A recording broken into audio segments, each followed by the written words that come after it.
जय हिंद। आज हम लोग देखेंगे कूटनिरपेक्षता का मतलब है क्या होता है और इसको एक यूपीएससी के लिए मोस्ट इंपोर्टेंट होती है और साथ साथ इंटरनेशनल के भी इंपोर्टेंट ये टॉपिक होगा। तो आज हम लोग देखेंगे कि कूटनिरपेक्षता का मतलब क्या होता है, अर्थ को जानेंगे और इसका क्या यूज होता है वो भी देखेंगे। तो जैसा कि आप जान रहे हैं कि हमारा देश कब आजाद हुआ, 15 अगस्त 1947 के बाद। हमारे सामने चुनौती क्या था, भारत के सामने क्या था, पूंजीवाद था, समाजवादी था। तो पूंजीवाद के पास में जाता कि समाजवादी के पास में जाता, अमेरिका और सोवियत संघ भी था। तो परिस्थिति क्या बनी, भारत गुट निरपेक्ष यानी भारत आजाद होने के बाद में लोगों के लगा कि भारत किसके खेमा में जाएगा, किसके खेमा में जाएगा और भारत के सामने विदेश संबंध कैसा रखे। तो आप जान रहे हैं कि भारत गुट निरपेक्षता में किसी भी में शामिल नहीं हुआ। कहा कि हम आपके नीति से सहमत नहीं हैं, हम क्योंकि अगर उसमें शामिल हो जाता तो भारत के सामने क्या परिस्थिति रहता, दबाव में काम रहता। तो भारत ने कहा कि हम आपकी किसी भी गुट में हम शामिल ना होंगे, ना सोवियत संघ में होंगे, ना पूंजीवाद में होंगे, अमेरिका के पक्ष में भी नहीं होंगे। तो पंडित जवाहरलाल नेहरू बोले कि नहीं, हम अलग रहेंगे, हम किसी को नहीं मान सकते, हम अपना गुट निरपेक्ष रखेंगे, हम अकेला रहेंगे। लेकिन हम अकेला रहेंगे, लेकिन हमारे पास में क्या होगा, हम सभी के हित की बात करेंगे। अगर कोई देश उस पर आक्रमण करेगा तो हम उसको सपोर्ट करेंगे, कोई देश दूसरे देश पर भी दबाव डालेगा तो हम उस पर क्या करेंगे, हम उस पर आलोचना करेंगे, निंदा करेंगे। यही गुट निरपेक्षता का मतलब हुआ। तो भारत किसी भी गुट में शामिल नहीं हुआ। यही बात को तो हमारे पास में सीखना है। इंटरनेशनल जो आप IR के क्लास करते हैं वो भी मोस्ट इंपोर्टेंट होगा। तो जैसा कि आप जान रहे हैं कि गुट निरपेक्षता का मतलब दो चीज में बटा था।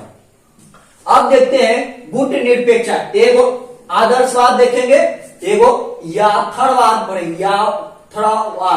तो हम देखेंगे पहले आदर्शवाद। जब देश हमारा आजाद हो गया 15 अगस्त 1947 में, तो हमारे सामने विकल्प था कि पहले कोई भी देश, आप पहले बताइए, पहले कोई अपन शिक्षा के बारे में सोचेगा कि परमाणु परीक्षण के लिए सोचेगा। तो पहले हमारा देश में आदर्शवाद यानी हम परमाणु नहीं बने, हम पूरे क्षेत्र मतलब जो देश होगा, हमारे जो पड़ोसी देश है उससे हम दोस्ती करेंगे। अगर हमारा पड़ोसी ठीक होगा तभी तो हमारा देश में शांति रहेगा। अगर हमारा पड़ोसी ठीक नहीं होगा तो देश में कैसे शांति होगी। तो नेहरू जी के सामने एक चुनौती था कि हम आदर्शवाद को मानेंगे, आदर्शवाद को मानेंगे। तो आदर्शवाद का मतलब समझ चुके होंगे, देखिए टाइम कितना हुआ। तो आदर्शवाद का मतलब क्या हुआ कि हम शांति की बात करेंगे, हम भाईचारा की बात करेंगे, हम अच्छा लोगों से बात के अपने बात को वार्ता करेंगे। वार्ता का मतलब हम अपनी बातों को वार्ता कर देंगे। उसके बाद में युद्ध का परिणाम यानी हमारा देश पहले क्या देश आजाद होने के बाद क्या चुना, आदर्शवाद। आदर्शवाद का मतलब शांति की हम बात करने वाले हैं, हम केवल भाईचारा के रूप में रखना चाहते हैं। तो फर्स्ट मुद्दा यहां पर हो गया। बेटा सेकंड मुद्दा क्या हो गया कि हम शांति की बात करेंगे, लेकिन चीन ने हमारे साथ धोखाधड़ी किया। जैसा कि आप जान रहे हैं कि 1962 के युद्ध चीन से हमारे कन हुआ था। तो क्यों हुआ, क्योंकि चीन ने हमारे पास अरुणाचल प्रदेश ऐसा कई क्षेत्र पर कब्जा कर लिया और उससे चीन से हम हार चुके थे। समझते हैं, यानी चीन पीठ पर वार किया, कहा कि हम भाई हैं, चीनी भाई हैं। लेकिन 62 के युद्ध में हमारे कई मीटर तक कब्जा किया। तो भारत के सामने चुनौती था कि आदर्शवाद कुछ हो गया, खत्म हो गया। अब उस कंडीशन में हमें क्या करना था, 62 के साथ युद्ध हो गया। कंडीशन नंबर 1 62 के युद्ध हुआ, तो उसके बाद में हम उसे हारे, लेकिन हारने के बाद में कुछ होगा अगले 65 में युद्ध किसके साथ 1900, यानी उसके बाद में ये नीति आदर्शवाद तो फॉलो नहीं होगी क्योंककि शांति के बात है इंटरनेशनल में। अब हमारे पास यथार्थवाद आ गया जिसमें पाकिस्तान से फिर युद्ध कब हुआ हमारे कल 1965, समझता है। तो 65 ये हुआ, तो लगले 3 साल के बाद में तीन के बाद कौन कर दिया पाकिस्तान। और हारा हुआ व्यक्ति बहुत जो व्यक्ति अलग अलग रिपोर्ट, क्योंकि हम लोग चीन से हम लोग हारे थे, अब अगला सब मिला के अगला बार हमें कोची पर परीक्षण करना है, बंदूक बारूद पर हमें इकट्ठा करना है, ताकि कोई देश हम पर आक्रमण करेगा तो उसके भी जवाब दिया जाएगा। और 65 के युद्ध में जो चीन की हार हुई थी, पाकिस्तान को घूस के हमारे भारत के सैनिक लोग बड़ मार मारे थे, और 65 के युद्ध में हमारे भारत की जीत हुई थी। जिस तरह के अथर्वाद, यानी आप शांति की बात बोल रहे हैं, इसमें देखिए नीति फौरन कोची हो गया चेंज, या अथर्वाद में कोची हो गया। अगर आप मेरे संप्रभुता पर किसी भी पॉइंट ऑफ व्यू से नुकसान पहुंचाइएगा तो संप्रभुता के साथ नो समझौता होगा। और यही बात 65 के युद्ध में चीन के पास में पता चल गया, और उसकी युद्ध हमारा योगदान से बहुत बड़ी मिशन कामयाब हुआ और उससे हम लोग जीत मिली।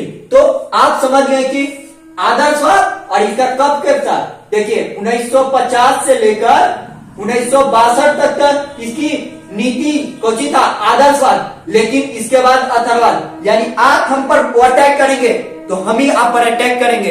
अगर आप हम पर शांति की बात करिएगा तो हम ही क्या करेंगे, शांति की बात करेंगे। तो आई हो इसको समझिएगा। कितना मिनट हुआ, तो अलग अलग इसको दिशा हो सकती है, इसको कट करें। देखिए अब इनमें पंडित जवाहरलाल नेहरू की क्या भूमिका था, 3 इनका उद्देश्य था कि हम 3 उद्देश्य को मान को देश को चलाएंगे।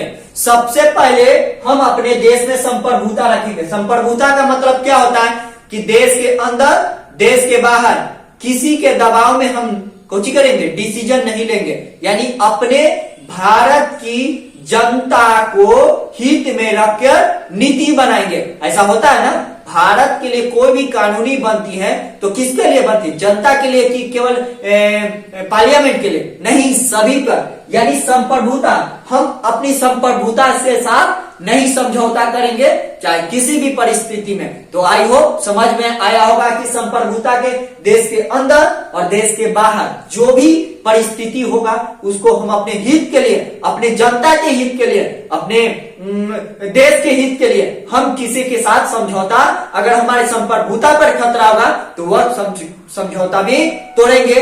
यही पहला पंडित जवाहरलाल नेहरू का भी मानना था। दूसरा क्या था कि क्षेत्रीय अखंडता को बनाए रखेंगे, यानी क्षेत्रीय अखंडता मतलब क्या होगा कि हमारा पड़ोसी देश को साथ मिला के चलेंगे। मतलब क्या हुआ कि हम अपने जितना भी पड़ोसी देश है उसको हम कोची करेंगे, मिलाएंगे। क्यों मिलाएंगे, ताकि किसी गुट में ना शामिल हो। फॉर एग्जाम्पल यही ना किया, जब हमारे देश में 1947 में आजाद हुई तो चीन पाकिस्तान किसके गुट में शामिल हो गया, पाकिस्तान में, और पाकिस्तान वाला यही हमला हुआ था जो 65 के युद्ध में कारण हो सकती है। तो संप्रभुता के साथ हम तो समझौता नहीं करेंगे और क्षेत्रीय अखंडता को बनाए रखेंगे, यानी भारत के पड़ोसी देश को आपस में सहयोग रखेंगे। अगर आप ही बताइए आपके घर मोहल्ले में लोग पड़ोसी वाला आपका दुश्मन बन जाएगा तो लगता है कि आप अच्छा से जी पाइएगा, इसीलिए उस लोग को भी सपोर्ट रखना अनिवार्य होता, ताकि क्षेत्रीय अखंडता पर, संप्रभुता पर कोई हमारे पर में दाखिला ना दे सके। और जैसा कि आप जान रहे हैं कि आर्थिक विकास करना लक्ष्य है, यानी हमारा गरीबी माने भूखमरी, आर्थिक रूप से हमारे पास में जो कमजोर वर्ग है, यानी कमजोर वर्ग को सपोर्ट करना है। अगर करना है तो विकास इसी आधार पर होगा, अन्यथा नहीं हो सकती है। तो किनका बात मानना था, ये नेहरू जी के। तो नेहरू जी के 3 रिपोर्ट क्या था, एकता संप्रभुता के साथ समझौता नहीं करेंगे, क्षेत्रीय अखंडता के नहीं करेंगे, और समाज में आर्थिक गतिविधियों को लेकर आज भी नरेंद्र मोदी किस लिए कर रहे हैं? क्यों आर्थिक विकास किसके लिए कर रहे हैं? गरीबी के लिए, कल्याण कर रहे हैं। अलग अलग पहलू हो सकती है। तो आई होप गुट निरपेक्षता का मतलब समझ में आ चुका होगा, और ये इंपॉर्टेंट टॉपिक है। अगर वीडियो अच्छा लगे तो लाइक और शेयर करें। जय हिंद।